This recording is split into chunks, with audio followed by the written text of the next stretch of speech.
All right, Shalom, all praises to Yahweh Bashem Yahushai, and double honors to the apostles and the elders of Great Millstone, Bashem Rakak Wadash. My name is Yakalba from Plain Tables Camp in Philly.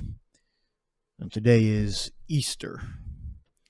All right, with the these people that follow what they call the religion Christianity, they adopted the term Easter to describe the resurrection of the Lord. All right. Now they don't even know what they're worshiping. All right. Because, well, first of all, they think that the Lord was a so-called white man. All right. So they're worshiping, and they don't even understand what they're worshiping, because the majority of the people that worship the Son of God, they worship him the wrong way. They believe he looks like a so-called white man. All right.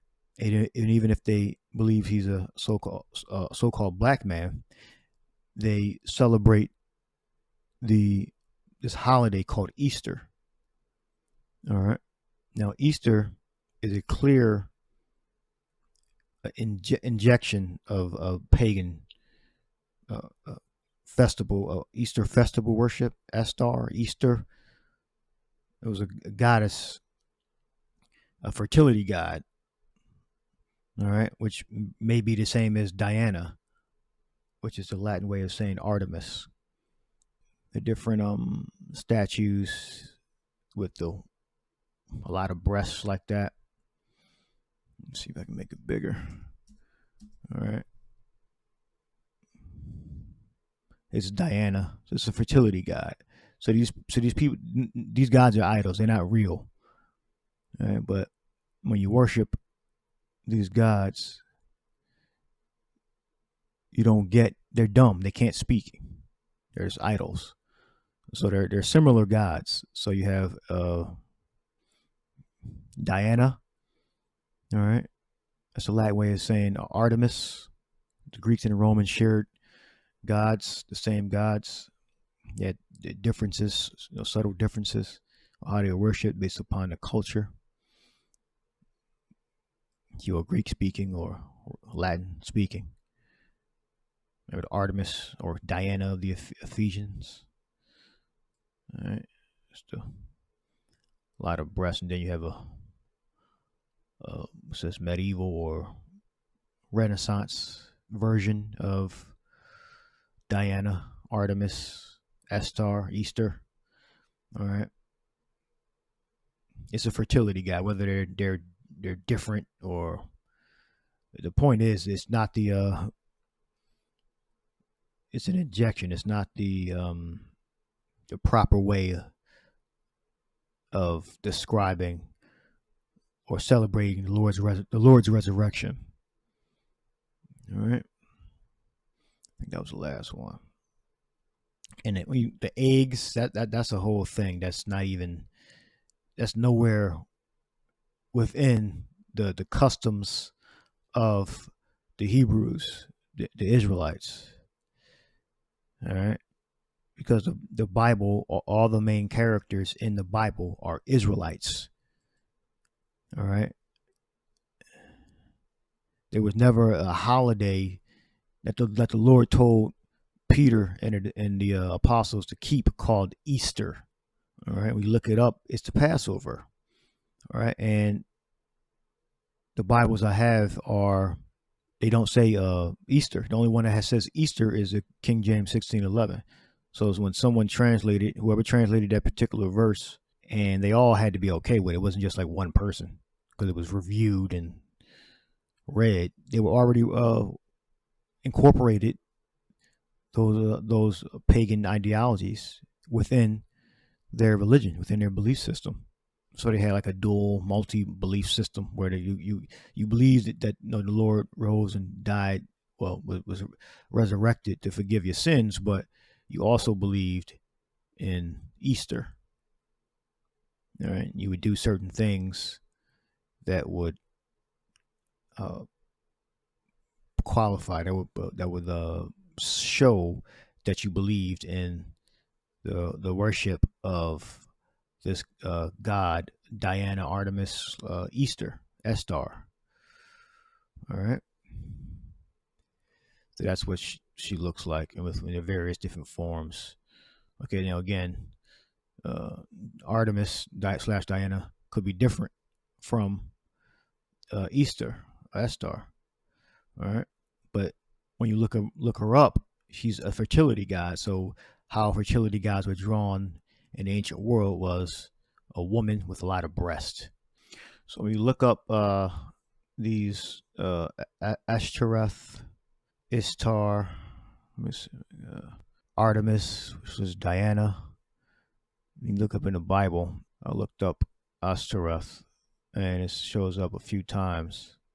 All right, Ashtoreth. So it all goes back to for the fertility goddess, Aish Tharath. All right, and Star, a false goddess in the Canaanite religion, usually related to fertility cult. All right, so when they bring up Easter, it's a fertility cult that merged with what you started, with our people originally, because our people were the heads of the church. So the 1611 translation displays the word Easter there. So whoever translated that were taking part. So whoever translated that were taking part in that belief system, in those customs, because there's no other reason that you would put the word Easter in your translation, unless you were worshiping that cult, false goddess of the Canaanite religion, usually related to fertility cult. But this is the fertility god, Easter. All right. Now you look up Easter. It says before 900. Old English Astarte, or Estar, cognate of German Ostern. Originally name of a goddess and her festival, akin to the East. So they say it means East. So because God came from the East. All right. Look up Diana. That's the Roman name of Artemis, the goddess of the hunt and the moon. All right, so we're going to look up some translations. Well, let's look up this first. Hebrews 4:2, for unto us was the gospel preached as well as unto them, but the word preached did not profit them, not being mixed with faith in them that heard it. All right, so in order to transition from one point to another, you have to believe something. All right, so you would have to believe in that cult worship, that fertility cult worship, to put Easter in there. All right, there's no other reason. Why else would you change the word from Pesach to Easter? So the Bibles I have the Wycliffe Bible, 1611 Bible, and the Geneva Bible. The only one that says Easter is a 1611 Bible. So 12 and 4. That's what we're working with. And the Latin Vulgate. It says and they all don't say Easter. The only one that says Easter is 1611. So the 1611, the translator and the people that were amongst the court already had those belief systems incorporated within the religion. All right. That's why you have to know these different translations. All right. The Greek and the Latin. Because before 1611, the Bibles I looked up anyway, Geneva, which is 1599, the Latin Vulgate, which is like 325 or 385, something around there, don't have Easter in Latin or in Old or Middle English. The word the equivalent to Easter is not there. The word there's Passover or Pesach. This is the same thing. Easter is the difference now, because that's something totally different from Pesach or Passover. Easter is totally different. All right, When you look up Passover, when you translate Passover, you get Pesach, different variations of Pesach. All right. When you Easter, that's a totally different translation. And the soldiers to keep him, intending after Easter to bring him forth to the people. All right. Meaning after the Passover. So Easter's there. So now we're going to go to, let's go to the Greek. So let's go farther back. So this is how you read it on a surface level. So you go to G3957, a Pascha. All right, and they say go back to Aramaic, but it's really Hebrew. All right, you got Pesach in the Hebrew. Pesach. It's Aramaic and Hebrew, very similar. All right, the Paschal sacrifice, which was accustomed to be offered for the people's deliverance of old Egypt. Paschal lamb, for example, the lamb of the Israelites were accustomed to slay and eat on the 14th day of the month of Nisan. I believe those are Babylonian or Egyptian words, names for the 12 moons of the year. All right. The first month of the year. All right. In memory of the day in which our fathers, preparing to depart from Egypt, were bidden by Yahweh to slay and eat the lamb, and to sprinkle their doorposts with the blood, with the destroying angel, which was the Lord, seeing the blood, which is Yahushua, seeing the blood might pass over their dwellings. It says the Lord crucified is likened to the slain Paschal lamb. The Paschal feast, the feast of the Passover, extended from the 14th day to the 20th day of the month of Nisan. All right. So we know just by going in past the injection of that the fertility festival worship, we go past that into the word behind it, the real word, Pascha. So we go into Geneva Bible, 1599 Geneva Bible, and you see Passover there. All right, this is English. Acts 12:4. Soldiers to be kept, intending after the Passover to bring him forth to the people. All right, so 1599 you have in Geneva Bible, English translation. You got the Old English Bible, the Wycliffe Bible, and you see P-A-S-K. All right, and so this is actual Old English. So as you can see, you can't even really read it. All right, because we don't read the Old English Bible. We read the late modern English. So, and when he had caught Peter, he sent him into prison and betook him to the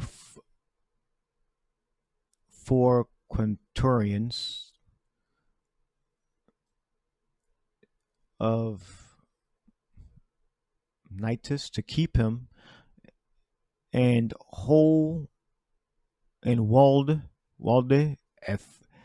after Pasch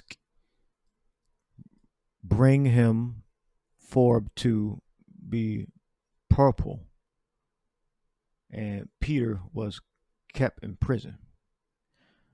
All right, so the point. So this is Old English.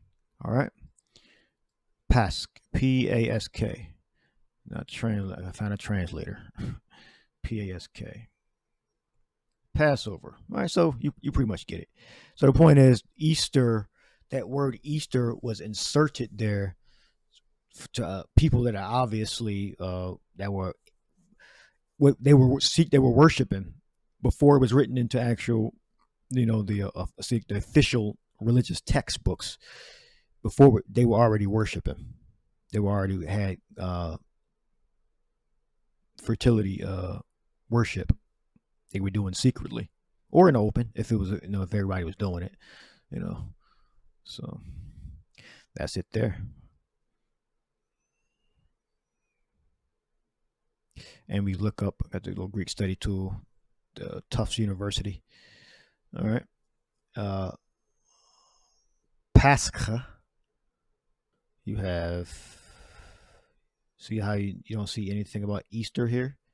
They can inject it, but I see nothing about Easter here. All right. I see it's the Passover, because Easter is a totally different word than Pascha or Pesach. All right. Totally different word. And it goes back to the Hebrew/Aramaic. The Hebrew Passover, from Pesach to Passover, the Paschal Supper. All right. So totally different from Easter. I might learn a lesson that Passover is totally different from Easter, or Pesach. I'll probably put that. It's totally different from Easter. All right. What else we have? All right, I got here. Why is Easter called Easter, and other little known facts about the holiday? All right. So just bring the information that I brought out. You should pretty much draw a conclusion. Like, why was it injected there? Why wasn't Estar? Because there's a way you can say Estar in Latin. There's a way you can say Estar in Greek. The naming of the celebration as Easter seems to go back to the name of a pre-Christian goddess in England. Let's say Easter. Goddess in England, Easter, who was celebrated at the beginning of spring. The only reference to this goddess comes from the writing of the Venerable Bede, a British monk who lived in the late 7th and early 8th centuries. So before that, before the 7th and 8th centuries, before say 1611, there was no reason to put Easter in there, because the translations from the Latin Vulgate and the Mesoteric text and the Textus Receptus never said Easter. It just doesn't say, or Estar. It never said it. So why would you translate it in English as Oeostre?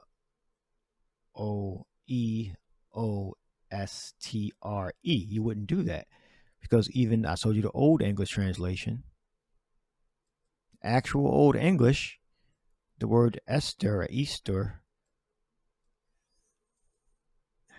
Estar, or Easter is not there. The Old English is, which is the Wycliffe Bible, is Pask, and I think I have the Wycliffe Bible date 1382 to 1395. All right. So the word Easter was put there because they were worshiping different fertility cults. The word Easter should not be there. The word there should be Pascha or Paschal, Passover. Very different variations of Passover or Pesach. That's what should be there. And the Latin Vulgate, 382 AD. Pascha.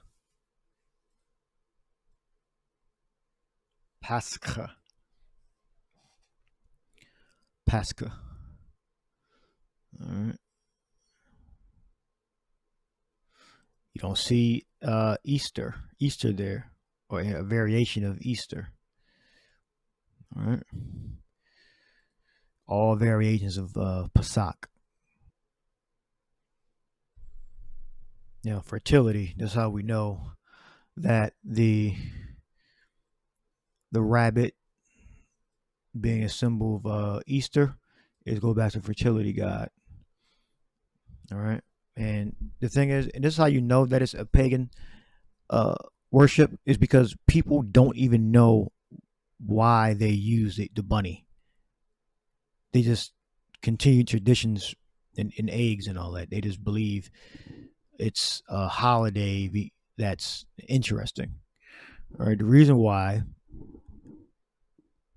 they use the rabbit, is because the rabbit is very fertile, meaning it says the average litter size for rabbits is 5, though mothers may give birth to as few as 1 and as many as 12. All right. Since young rabbits grow up quite quickly, doe rabbits may have 3 or 4 litters in a season. That's fertile. So imagine having 5 babies and 4 pregnancies within just one season. That's a lot. So let's say it will be 5 times 4 within 3 months. So it's 20 plus. All right. Got 5, 10, 15, 20. And that's average of 5. They could have 12 3 times within a few months. That's why we know that Easter is a fertility worship, and people don't even know that they're worshiping the fertility god, Easter or Estar. All right. And are rabbits very fertile? Rabbits have a high reproductive rate compared to other livestock. They become sexually mature within 4 months of birth and have relatively short pregnancies. Yeah, so the rabbit would definitely be the perfect animal, all right, for fertility, as a symbol of the worship of the fertility god. All right. Easter, Artemis, Diana, they are fertility gods. All right. They become sexually mature within 4 months of birth and have relatively short pregnancies. And the pregnancy period of a rabbit is 28 to 32 days. So 30 days, a rabbit can give birth to 5 to 12 babies. And she can do that, 4 or 5 times a season? Let's see. The average litter size of rabbits is 5, though mothers may give birth to as many as 12. 3 to 4 litters in a season. That's a lot. So the rabbit is definitely a symbol of fertility. Eggs, meaning the eggs are believed to be a symbol of fertility. So eggs, they're a symbol of fertility also, and the rebirth of nature after the dead winter. So they're saying, well, like how the Lord died and was resurrected, they're being in the winter, things dying and then being resurrected with the spring coming. So they're saying it's akin to the Lord raising from the dead, being raised from the dead by his Father. All right. Many pagan traditions from the festival of Easter were adopted by Christian missionaries to celebrate the resurrection of the Lord as a way to encourage conversation. That's from, I guess, NBCChicago.com.